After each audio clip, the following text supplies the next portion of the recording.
А сега одам јас во канцелариите Нонет само да видиме дали се слушаме. Трендо го имаме на линк, Трендо сели е подготвено таму, дали може да тргам? Ајде дечко, изи да не ти чуе, тргај. Океј, одиме и ќе ја земам чашава за нели да биде поверодостојно. Значи го правиме нешто што никогаш не е направено. Јас сега од овде ќе се појавам во канцелариите на Онет, Трендо и екипата се таму. Значи историски момент. Држете ми среќа, се надевам нема ништо да ми се случи. Одиме. Ево, успеав бе, Трендо го имаме, се прогнав, ама се бракам со браду свари дојам кај тебе. А ја кога гледам на сије забележав мустаки кои оваа тетка, ама мисле да не се депилира тоа да ти било втора верзија тоа на холограмот. Не се бета верзија проблемот тоа што брада испадала сите. Да, добро што си ти за прв пат, иначе и Маја Синадиновска да пуштивме со брада ќе ми испаднеш. Изгледа, а тоа ќе беше тврда слика. Добро што ти го се втесуиш. Ја ќе се седнем таму да почнеш интервјуо. Кој да си дома? Ајде го завршиме ова. Идеме? Технолошко патешествие. Ајде, ми е сосем згодно тука. Апропо тој морец со холограми и со се, Тоше Попсименов пријател ми е. Вика, замисли, ние сега доживееме оние гаджети од Star Trek што ги има NRJ, знаеш што ги пребацува. Вика, замисли ги дочекуваме тие чуда и замисли кога ќе бидат турска роба на пазар така. Што ќе се пише? Кога ќе ги зареш и рака у Индија и нога у Пакистан, на кој ќе му се жалиш. Да. А колку ти одзема време, милионер? Малку одзема време. Што би рекол шеф Трамадани, тоа е после довара пара лака. Тоа што значи за тебе во месецот колку ти е работното време за милионер? Сега нема што, фактички кога снимаме прилично интензивно. Технологијата на изработка на милионер секаде е од прилика иста. Прецизирано. Се снимаат неколку емисии да ги имаш парче, бидејќи никош не се снима во живо, бидејќи постојат процедури кои се потребни да се снима баш така, така и лиценцата, така снимат и во Бугарија. Сега снимам два дена во Малтина во месецот, 2 дена по 4 емисии, 8 емисии, 2 дена. Сега, значи ти месечна работа ја правиш во 2 дена, тоа не ти доаѓа премногу црпувачки. Знаеш како си при крајот на ден? При крајот на денот сум онака празен како пролетерски стомак. Скрос. Затоа што стварно јас седам таму као анимир дама на столчето, ми се редат играчи. И сега тоа си имиња през имиња, болдески различни ситуации, на секој приликан треба по нешто да знаеш за него, за да можеш му да го направиш. Кој е референт, кој е пекар, кој е... И на крај, веќе при крај на снимање, тешко ти доаѓа да запомниш кој е карши тебе. Да му кажеш ти кифлите кои ги правиш, да речемо, ја полицајец. Да, не сум беа по кифлите, ја после ги прашам ти чие дете си, на крај така ќе завршам кој ни е старине. Ти кој беше? Ти шо мајка бараш тука?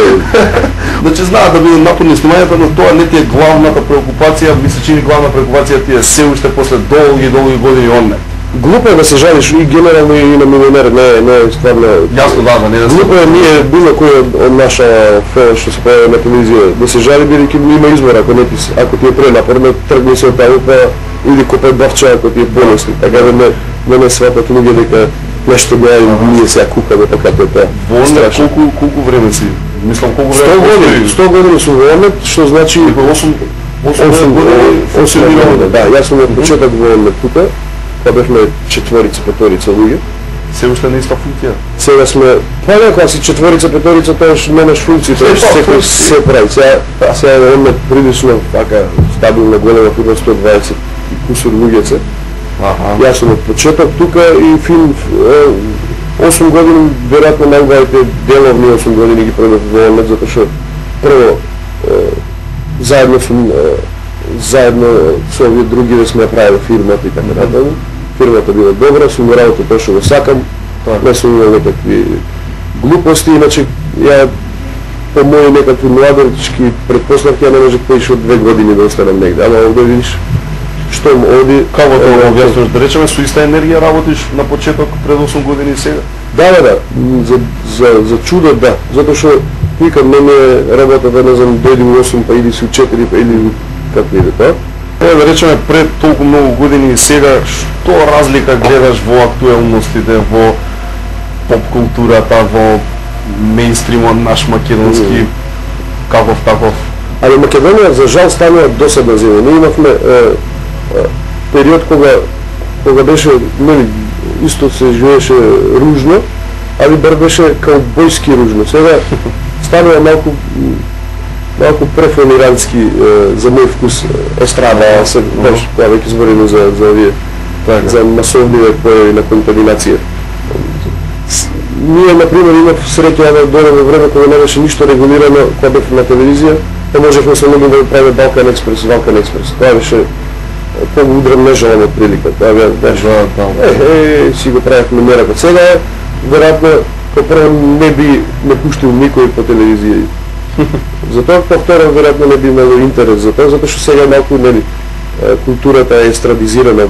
Бајаги, вкусот на публиката е прилично таблоидизиран. Се вара жутно, се вара крв, секс и трачеви. Така.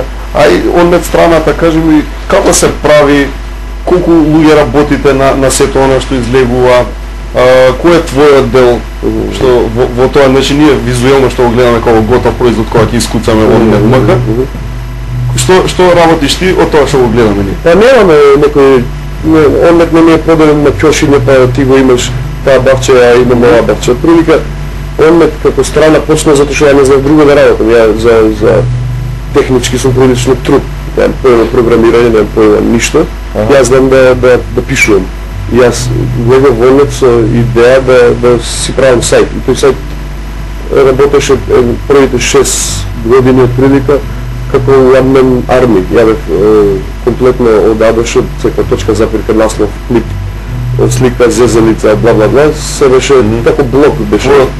Мојот личен блок беше од прилика. Не имав некакви жанрови, што сакам да правам, уредувачка политика, да си сам немаш сам себе да си уредуваш, освен домашното воспитание и не знам што ти е, како некаков репер кога се обраќаш на јавноста.